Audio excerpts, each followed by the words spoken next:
Online polytechnic ইনস্টিটিউটের পক্ষ থেকে আপনাদের সাথে আছি আমি মাসুদ রানা এবং আজকে আমরা শিখব HTML-এর মাধ্যমে টেবিল ডিজাইন করা।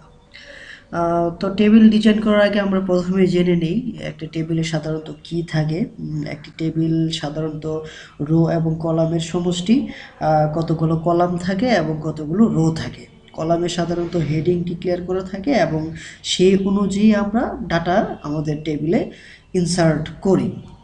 তো সেজন্য আমাদেরকে আসলে একটা টেবিল তৈরি করার আগে প্রথমে আমাদের জেনে নেওয়া লাগবে যে আমরা আসলে কি কি কলাম রাখবো, কতটা কলাম রাখবো বা কি ধরনের ডাটা রাখার জন্য আমরা টেবিল তৈরি করব। তো চলুন আমরা টেবিল তৈরি করে ফেলি। তো সেজন্য আমি আমার প্রজেক্টটা নোটপ্যাড ওপেন করলাম এবং এখানে আমরা টেবিল তৈরি করব। তো টেবিল তৈরি করার জন্য প্রথমে আমরা টেবিল ট্যাগ ডিক্লেয়ার করে দেব। টেবিল ট্যাগের ভিতরে আমরা টেবিল ডিক্লেয়ার করব। তো এখন আমরা টেবিল ডিক্লেয়ার করার জন্য প্রথমেই আমরা একটা রো ডিক্লেয়ার করে নেব। টেবিলের জন্যে দিলাম টিআর, মানে হচ্ছে টেবিল রো ক্লোজ করলাম এবং টেবিল রো এর ভিতরে আমরা যেহেতু কলাম ডিক্লেয়ার করব, যেহেতু কলাম টেবিলের সবার উপরে থাকে, মানে হেডিং হিসেবে থাকে, সেজন্য আমরা টিএস ব্যবহার করব, মানে টেবিল হেড, এবং আমি টেবিল হেড ক্লোজ করলাম। এখন আমরা আসলে চিন্তা করব যে কী ধরনের টেবিল করতে চাই বা কতটা কলাম আমাদের দরকার। সাপোজ আমি মনে করি আমি স্টুডেন্টের জন্য একটি টেবিল তৈরি করব যেখানে স্টুডেন্টের ইনফরমেশন থাকবে। তো সেক্ষেত্রে আমি হেডিং হিসেবে ব্যবহার করতে পারি যে স্টুডেন্টের name, roll, department, registration number, address, ইত্যাদি ইত্যাদি। তো আমি বেশ কয়েকটা হেডিং নিয়ে নিলাম। আমি প্রথমে দিলাম যে SL সিরিয়াল নাম্বার, তারপরে দিলাম হচ্ছে নেম, তারপরে দিতে পারি হচ্ছে আমরা ডিপার্টমেন্ট, তারপর দিতে পারি রোল নাম্বার, রেজিস্ট্রেশন নাম্বার, দেন আমরা অ্যাড্রেসও দিতে পারি। একটা স্টুডেন্টের অ্যাড্রেস অবশ্যই আমাদের জানা দরকার। অ্যাড্রেস দিলাম। তো এই হচ্ছে আমাদের হেডিং। আমরা টেবিলের হেডিং ডিক্লেয়ার করলাম, মানে আমরা কলাম ডিক্লেয়ার করলাম। এখন আমরা ওই কলাম অনুযায়ী আমাদের ডাটাটা রাখবো। সেজন্য আমরা সেকেন্ড আরেকটা রো ডিক্লেয়ার করব, টিআর, টেবিল রো ডিক্লেয়ার করলাম, টিআর, এবং এই টেবিল রোতে আমাদের হচ্ছে এখন প্রয়োজনীয় ডাটাটা দেব। আমাদের প্রথম টেবিল রোটা হচ্ছে আমাদের হেডিং, মানে আমাদের কলামের নাম। এই কলামের ক্রমিক অনুযায়ী আমরা এখন আমাদের টেবিলে ডাটাটা দেব। তো টেবিলে ডাটা দেওয়ার জন্য আমরা টিডি নেব, মানে টেবিল ডাটা। ওকে, এখন আমরা সিরিয়াল অনুযায়ী আমাদের ডাটাটা দেবো। আমি ডুপ্লিকেট করে নিলাম Ctrl+D চেপে। তো প্রথমে সিরিয়াল নাম্বার দিলাম 0, তারপরে হচ্ছে আমাদের নেম, সেজন্য আমরা স্টুডেন্টের নাম দেব। তারপর হচ্ছে স্টুডেন্টের ডিপার্টমেন্ট আমি দিলাম CMT, মানে কম্পিউটার টেকনোলজি। দেন হচ্ছে রোল নাম্বার, সাপোজ আমি রোল নাম্বার দিলাম।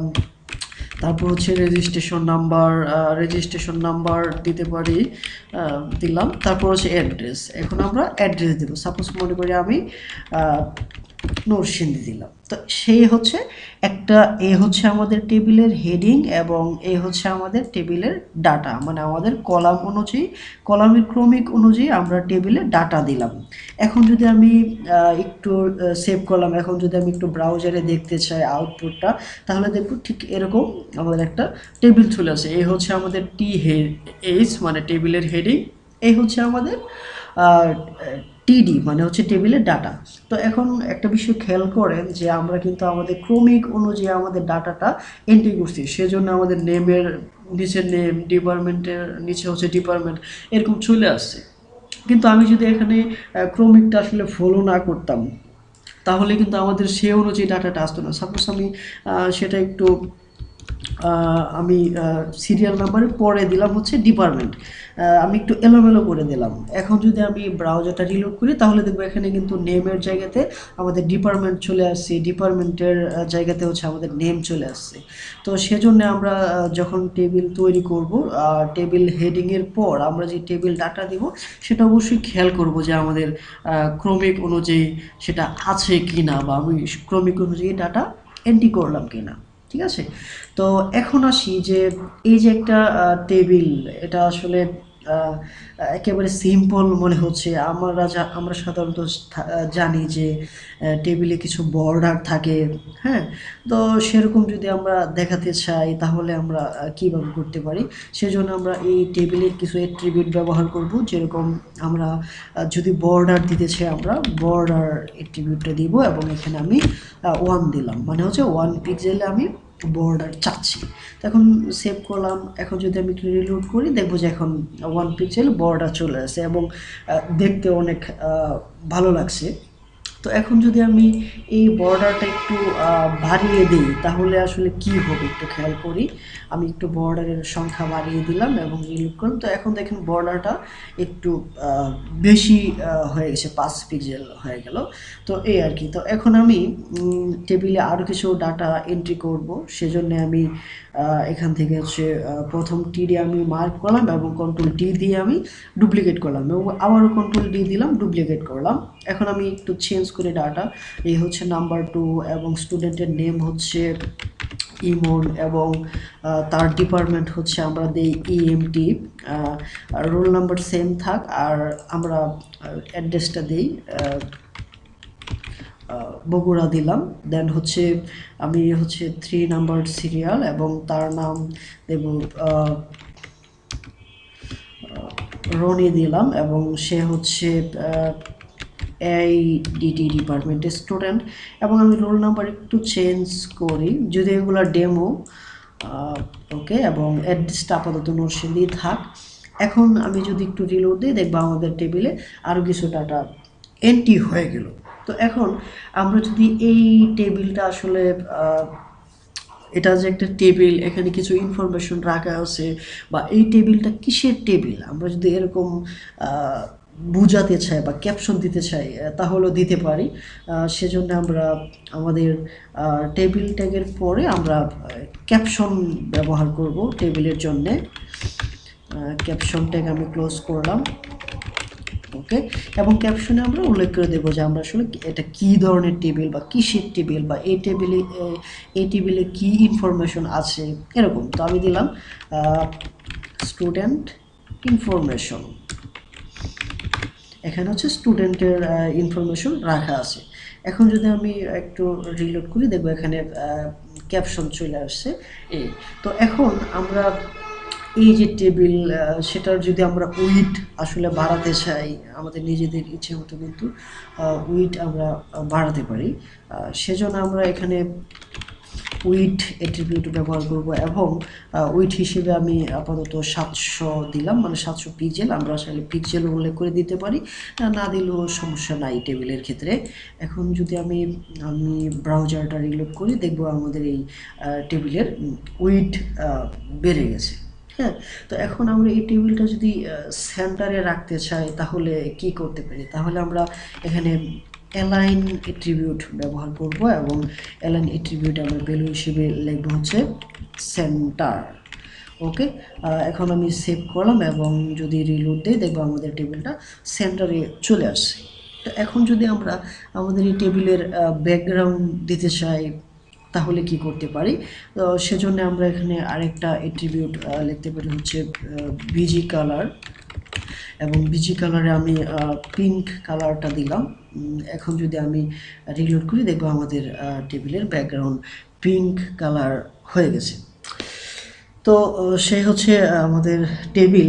এখন আমরা যদি দেখেন এখানে আমাদের টেবিলের যে প্রত্যেকটা কলামে ডিফল্টভাবে কিছু উইড দেওয়া আছে। আমরা যদি উইডটা নিজে চাইলে অ্যাসাইন করে দিতে পারি। সেজন্য আমরা কিভাবে দিতে পারি, সাপোজ আমি আমাদের যে টেবিলের আমরা কলামের উইড দিয়ে দেব যে এই কলামটা হচ্ছে 50% থাকবে, এটা হচ্ছে 20% থাকবে আমাদের টেবিলের মুড উইডের। তো এরকম যদি আমরা উল্লেখ করে দিতে চাই তাহলে আমরা আসলে আমাদের যে টেবিল হেড আছে সেখানে আমরা উইডটা উল্লেখ করে দেব। আমরা ধরে নেব যে আমাদের টোটাল টেবিলের উইড হচ্ছে 700, মানে 100%।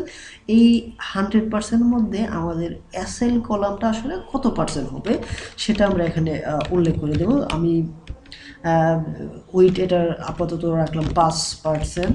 দেন হচ্ছে আমরা প্রত্যেকটার জন্য উইট ব্যবহার করব। এটার আমি উইট দিলাম হচ্ছে 30%। তারপর হচ্ছে ডিপার্টমেন্টের জন্য আমি উইট ডিক্লেয়ার করি। এটার উইট আমি দিলাম হচ্ছে 15% দিলাম, যেহেতু ডিপার্টমেন্ট খুব সংক্ষিপ্তে লিখতেছি আমরা। তারপর হচ্ছে রোল নাম্বার, সেটা আমি 15% দিতে পারি। তারপর হচ্ছে আমাদের রেজিস্ট্রেশন নাম্বার, সেটার উইট আমরা 15% দিলাম। তারপর হচ্ছে অ্যাড্রেসের উইটটা আমরা একটু বেশি দেব, এটা আমরা দিলাম হচ্ছে 20%। তো এই হচ্ছে আমাদের টোটাল 100%। এখানে আমরা যে ভ্যালুটা এন্ট্রি করলাম টোটাল হচ্ছে 100%। আমরা 100%-এর মধ্যে ভাগ করে দেবো যে প্রত্যেকটা হেডিং আসলে কত পার্সেন্ট উইট নেবে। এখন যদি আমি সেভ করলাম এবং যদি একটু ব্রাউজার রিলোড করি, তাহলে দেখবো যে টেবিলটি একটু রিসাইজ হয়ে গেছে। এটা হচ্ছে 5%, এটা হচ্ছে আমাদের 30% ছিল, এটা হচ্ছে 15, এটা 15, এটা 15 এবং এটা ছিল 20%। এই হচ্ছে আমাদের টেবিল। এখন যদি আমরা আমাদের এই টেবিলের যে প্রত্যেকটা রো আছে, আমরা যদি প্রত্যেকটা রো এর সেপারেট কিছু কালার রাখতে চাই, ভিন্ন ভিন্ন কালার, সেক্ষেত্রে আমরা কি করতে পারি? সাপোজ মনে করি যে এটার কালার থাকবে একরকম, এটা একরকম, আবার এটা হচ্ছে সেম এই কালার, এটাতে যেরকম কালার থাকবে এই রোতে ঠিক একই রকম। তো এরকম যদি করতে চাই আমরা প্রথমত আমরা বিজি কালার এট্রিবিউট ব্যবহার করে করতে পারি। যেরকম বিজি কালার, এবং বিজি কালারে আমি এখানে কালার হিসেবে আমি ব্যবহার করতে পারি গ্রে কালারটা ব্যবহার করলাম। এখন যদি আমি একটু রিলোড করি, দেখবো যে আমাদের এই রোটার ব্যাকগ্রাউন্ড কালার গ্রে হয়ে গেছে। সাপোজ ধরি এটার কালারও সেম গ্রে থাকবে, তাহলে আমরা যেটা করব, এই বিজি কালার এট্রিবিউটটা আমি কপি করলাম এবং ঠিক এখানে আমি পেস্ট করে দিলাম। এবং এটাতেও যদি আমরা উল্লেখ করে দিই যে বিজি কালারটা আসলে কি থাকবে, এখানে যদি আমি লিখি হোয়াইট দিয়ে দিলাম। তো এখন যদি আমি একটু রিলোড করি, তাহলে দেখব এটা হচ্ছে গ্রে, এটা হচ্ছে হোয়াইট এবং এটা হচ্ছে গ্রে। তারপর যদি সামনে আরও থাকে, সেটা হোয়াইট হবে, গ্রে হবে, এরকম। তা এইভাবে যদি আমরা করি, সেক্ষেত্রে আমাদের হচ্ছে প্রত্যেকটা টেবিল রোতে আমাদের সিএসএস লিখতে হচ্ছে। বিজি কালার এট্রিবিউটের মাধ্যমে আমরা ব্যাকগ্রাউন্ড দিলাম। এটা কিন্তু আমরা চাইলে সিএসএস এর মাধ্যমে করতে পারি, যে একবার সিএসএস লিখলে যতবারে আমরা টিআর মানে টেবিল রো এন্ট্রি করবো, অটোমেটিক প্রত্যেকটা টিআরের ব্যাকগ্রাউন্ড হয়ে যাবে। কারণ আমাদের এরকম হতে পারে যে এখানে আমাদের রো এর সংখ্যা প্রায় 100-150 থাকতে পারে, সেক্ষেত্রে প্রত্যেকটা রো এর জন্য বারবার ব্যাকগ্রাউন্ড কালার দেওয়া সেটা খুবই বিরক্তিকর। সেটা আমরা অনায়াসে সিএসএস এর মাধ্যমে করতে পারি। যদি আমরা করতে চাই, তাহলে যেটা করব, প্রথমে সিএসএস লেখার জন্য আমরা স্টাইল ট্যাগটা লিখবো এবং এখানে আমরা প্রথমে সিলেক্টটা নেব, যা আমাদের এই টেবিল যে টিআর আছে, এই টিআর এর জন্য আমরা সিএসএসটা করব এবং এটা আমরা দিলাম ইভেন। আমি সিএসএস এর সামনে আরও অনেক ক্লাস থাকবে, আমি শুধু একটু দেখাতে চাচ্ছি। ওকে, এবং এটার ব্যাকগ্রাউন্ড কালার আমি দিলাম হচ্ছে F4 এই কালারটা দিলাম এবং সেভ করলাম। মানে এটা হচ্ছে আমাদের যে টেবিলের যে টিআর এর যতগুলা জোড় সংখ্যক টেবিল রো থাকবে, সেগুলোর ব্যাকগ্রাউন্ড F4 হবে। এখন যদি আমি একটু রিলোড দেই, ওকে, এবং আমরা এখান থেকে হচ্ছে এই আমাদের আমাদের যে দেওয়া আমাদের এখানে যে দেওয়া ছিল, যে আমাদের ইনলাইনে যেটা ছিল, এটা আমরা এখন কেটে দেব আসলে, সেজন্য আমি এটা কেটে দিলাম। ওকে, এখন আমরা দেখি যে আসলে কাজ করলো কি না।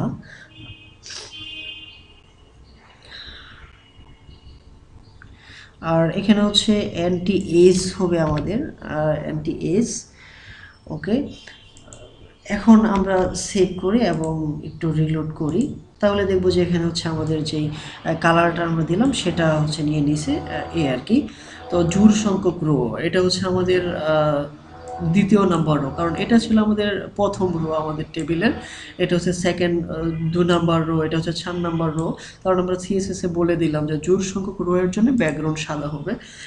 এখন যদি আমি কিছু নতুন রো ডিক্লেয়ার করি, মানে আমি এতটুকু অংশ আমি কন্ট্রোল ডি দিয়ে ডুপ্লিকেট করলাম, তাহলে আরও 2টা রো বেড়ে গেল। এখন যদি আমি একটু রিলোড করি, তো দেখবো অটোমেটিক এখানে যে নতুন রো এন্ট্রি হলো তার ব্যাকগ্রাউন্ড কালারটাও আমরা যেটা দিলাম সেটা নিয়ে নিল। তো সেটার জন্য আমাদের আলাদা সিএসএস লিখতে হচ্ছে না। ঠিক একইভাবে আমরা যদি বেজোড় সংখ্যক রোয়ের ব্যাকগ্রাউন্ড কালার উল্লেখ করে দিতে চাই, সেক্ষেত্রেও করতে পারি। এক্ষেত্রে আমি ডুপ্লিকেট করলাম এবং এখানে শুধু আমরা লিখব অড এবং এর কালারটা আমরা কি চাই সেটা এখানে উল্লেখ করে দেবো। এর কালার সাপোজ আমি সাদা কালার দিলাম।